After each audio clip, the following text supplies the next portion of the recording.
ஜாலியா இருக்கு போல. நான் ஜாலியா இருக்கிறேன். அம்மா ஜாலிக்கு தானே கேட்டாங்க. சரி நீ ஜாலியா இருக்கிறீன்னா வீட்டுல பொண்ணு பார்த்துட்டானா? ஏய் கல்யாணம்லாம் பண்ணாதடா. நீ மட்டும் கல்யாணம் பண்ணும், நான் பண்ண கூடாதா? ஏய் கல்யாணம் பண்ணினா வாழ்க்கை ரொம்ப கஷ்டமாயிடுடா உனக்கு. ஏன் அப்படி சொல்றேன்?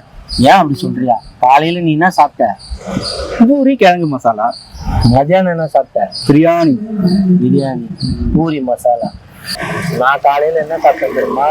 என்ன சாப்பிட்டீங்க? தோசை. காலைல டிஃபன் சாப்பிட்டுருக்கீங்க. டேய் அந்த தோசைக்கு தொட்டுக்கு ஒண்ணு வச்சா என்ன? ஊறுக்கா. தோசைக்கு ஊறுகாவா?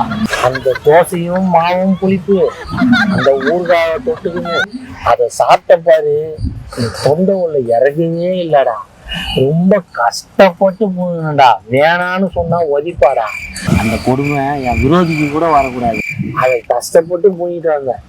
அது கூட பரவாயில்லடா. மதியானம் சாப்பாடு ஒன்று கட்டிக்கிட்டாரா, அதை திறந்துடா நான் சாப்பிடலான்னு.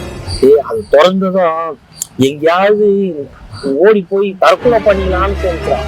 சரின்னு அதை தூக்கின்னு போய் நாய்க்காவது வைக்கலான்னு அங்க போய் வச்சேன்டா. அந்த நாய் மோந்து பார்த்துட்டாண்டா என்னை இவ்வளவு நேரம் கொஞ்சம்